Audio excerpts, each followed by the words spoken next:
Esta tarde le agradezco estos minutos con el auditorio de Mega Noticias a Carlos Orozco. Él es director justamente de movilidad urbana de The World Resource Institute. Gracias por estar con nosotros, Carlos. Y bueno, a ver, cuando digo esto, movilidad limpia, ¿a qué nos referimos y si se está aplicando en México? Adelante, bienvenido. Hola, muy buenas tardes, muchas gracias, Mitzi. Bueno, sí, estaba viendo ahorita realmente el tema de energía, ¿no? Esta transición que se está dando de términos generales en todo lo que tiene que ver con las fuentes de energía hacia modos más sustentables, más amigables con el medio ambiente. Y bueno, la parte de movilidad, la parte del transporte, pues también tiene que ir cambiando el rumbo, el destino, ¿no? Hablando de movilidad, bueno, primero quisiera que entendiéramos realmente que se refiere a una acción que todas las personas necesitamos hacer durante todos los días para realmente cubrir nuestros satisfactores, ¿no? En realidad no es algo que tengamos que hacer por el gusto de hacerlo, ¿no? La parte de movilidad, la parte de transportarnos de un lado a otro no es algo que sea nuestro fin último, sino más bien la movilidad significa tratar de llegar a nuestro destino de una manera más eficiente. Si lo hacemos de manera sustentable, a final de cuentas, eso indica que tendremos que consumir los menores recursos, tanto económicos, también medioambientales, y desde un punto de vista social, tener alternativas para que las personas puedan moverse de mejor manera, ¿no? A final de cuentas, la movilidad no es el fin último, la accesibilidad sí, la proximidad, la cercanía. Entonces, entre más logremos que nuestras ciudades, que las personas alrededor de nuestras ciudades se muevan menos, podremos alcanzar la movilidad sostenible, la movilidad sustentable. Y a esto nos referimos cuando decías que no sea lo último que tomamos como decisión en el momento de movilizarnos, es decir, que no tengamos una bicicleta solamente para el tema recreativo, sino que también lo utilicemos para precisamente movernos de un lugar a otro, hablando de trabajo, hablando de escuela. Pero ¿cómo lograrlo, Carlos, cuando en muchos de los lugares no tenemos la infraestructura, no tenemos esa cultura? Hay un peligro en el momento en el que llegamos a utilizar pues este tipo de opciones, hablando por ejemplo de la bicicleta, porque también podemos hablar de vehículos eléctricos o cada quien no tener un carro y poder movilizarlos en uno solo, o simplemente elegir el transporte público, que me parece que también en este sentido hay que hacer mejoras. Sí, definitivamente, ¿no?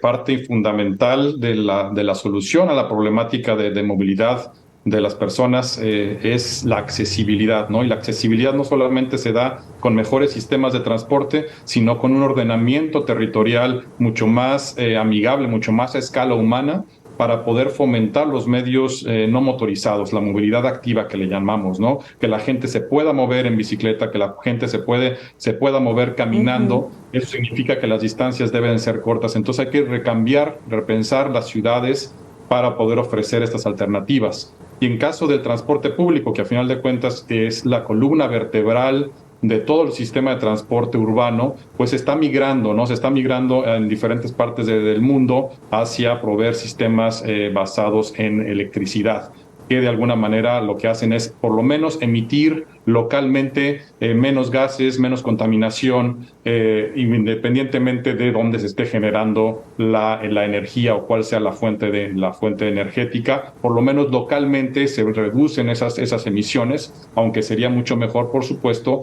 que la energía se generara a través de medios limpios y amigables con el medio ambiente. ¿Cómo estamos parados como país respecto a otros? ¿Cómo vamos? ¿Sí se ha tomado ese tipo de decisiones o estamos un poco atrasados, Carlos? Bueno, pues en realidad el cambio tecnológico es algo relativamente nuevo, ¿no? En el planeta, hay países que tienen la avanzada, digámoslo así. En China se ha invertido muchísimo en la tecnología, en el desarrollo de vehículos eléctricos, a diferencia quizá de países de América Latina, pero creo que a final de cuentas es un cambio tecnológico en el cual nos tenemos que subir al auto, nos tenemos que subir al transporte público a final de cuentas, y va a ir cambiando hacia ese sentido, ¿no? Entonces, hay muchísimas trabajos que se están haciendo. Existe un esfuerzo de parte de la Semarnat, de la Secretaría de Medio Ambiente, a nivel nacional, que está elaborando la Estrategia Nacional de Movilidad Eléctrica, en conjunto también con algunas participaciones de la Secretaría de Relaciones Exteriores, la Secretaría de Economía. Entonces, es un tema que no se ve solamente desde el punto de vista de movilidad, no solamente desde el punto de energía, sino desde el punto de vista de una transición justa que se tiene que dar a lo largo de varias industrias, ¿no? La industria también automotriz, los empleos,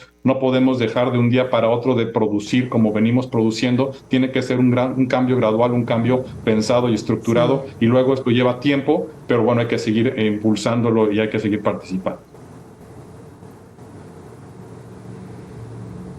Justamente esto que acabas de mencionar, el otro día escuchaba yo a un experto distinto que hablábamos de temas energéticos, y él decía la decisión del gobierno federal de invertirle, por ejemplo, a la refinería Dos Bocas es acertada por cómo se maneja el país y por las necesidades que tiene el país. ¿Esto es así? ¿Es correcto? ¿O se debió de haber invertido en otro tipo de industria? En temas de energía yo no soy especialista, pero creo que a final de cuentas todo cambio no puede ser un cambio abrupto, porque hay que pensar también en la economía y en cómo la transición del país hacia esta nueva tecnología, hacia vehículos que requieran energías limpias, ¿no? Se tiene que ir dando poco a poco. En el camino seguramente habrá que hacer algunos cambios de timón, hacer algunos ajustes, pero lo que sí creo que debemos todos estar apuntando es que ya no podemos depender de los combustibles fósiles que durante tantos años han estado pues contaminando, y aparte todos estos gases que se emiten a la atmósfera, bueno, pues están trayendo los problemas tan serios que vemos hoy en día del cambio climático, ¿no? Y el transporte es uno de los principales causantes de estas emisiones, y por lo tanto necesitamos replantear la forma en que nos movemos, y no solamente hacer un cambio de tecnología, de pasar de un vehículo de combustión interna a un vehículo con baterías, ¿no? Sino más bien un cambio de dejar el vehículo individual al lado e impulsar el transporte público, el transporte colectivo, que es la manera en que podemos contaminar menos, podemos producir menos gases a la atmósfera.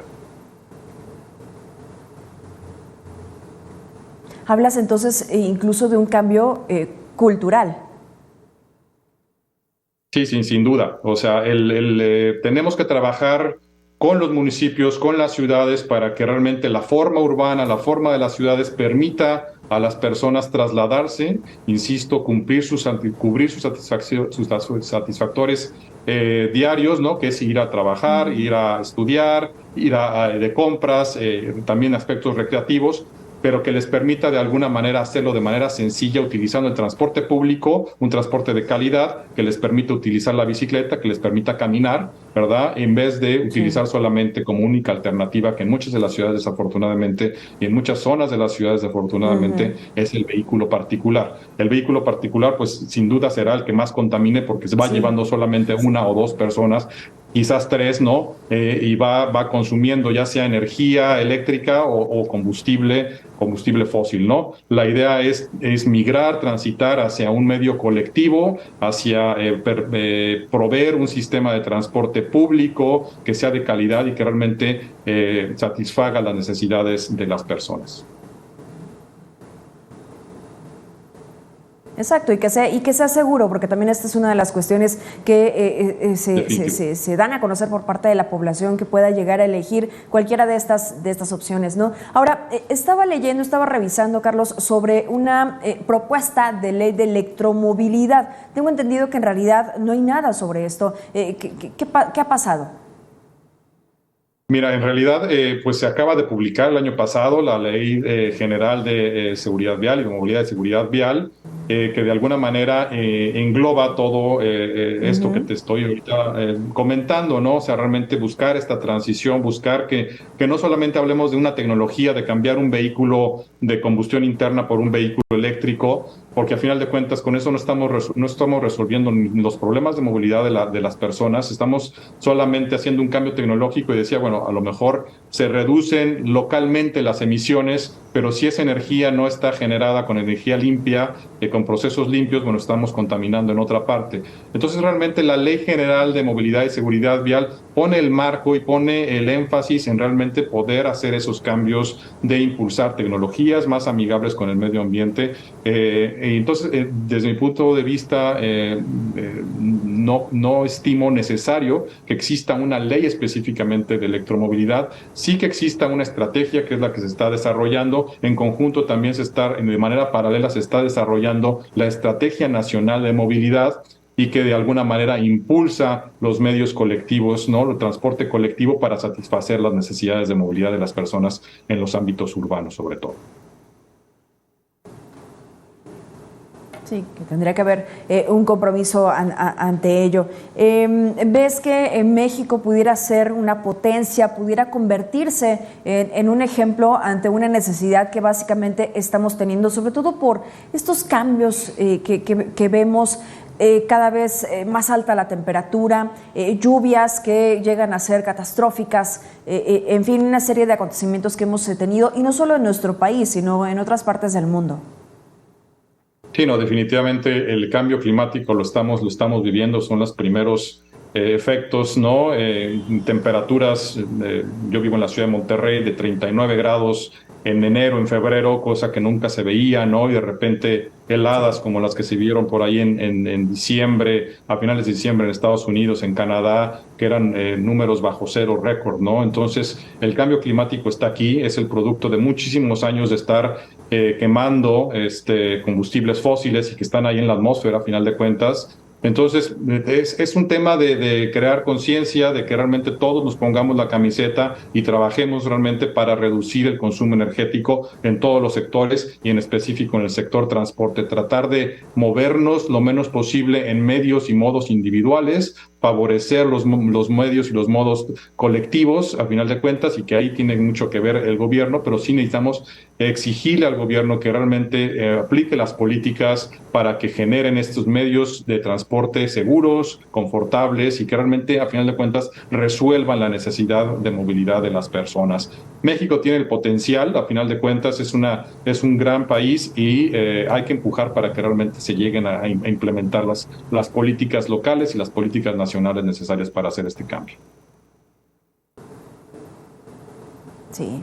Sí, es que la consecuencia, o las consecuencias de la contaminación son gravísimas. Hablando de que estás en Monterrey, este fin de semana hubo allí una marcha para exigir que el aire pueda estar limpio, todo lo que respiramos, porque hay un problema generalizado, y no solamente en esta parte del país, sino este aire que estamos respirando, pues es tóxico, básicamente.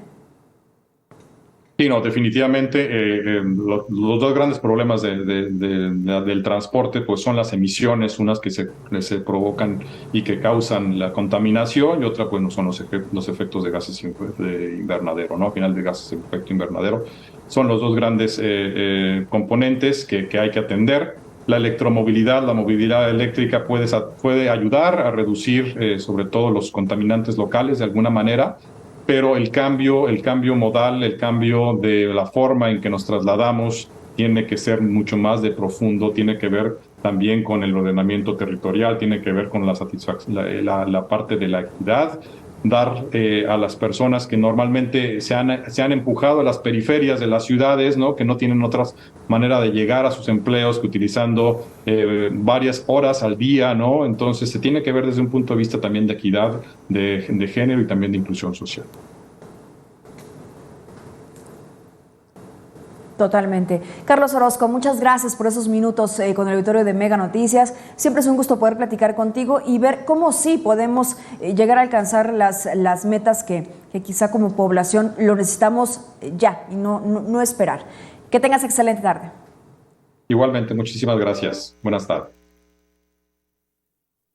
Muchas gracias, buenas tardes. Vamos a la pausa y regresamos con más, no se vaya. Pleito tan grave entre México y Estados Unidos que no podamos resolver. En todo caso, son diferencias entre el presidente de México y el Departamento de Estado. Para bien y para mal, somos vecinos y socios comerciales, más allá de dogmas, ideologías o proyectos partidistas. No hay cabida para el discurso polarizador ni con mexicanos ni con extranjeros.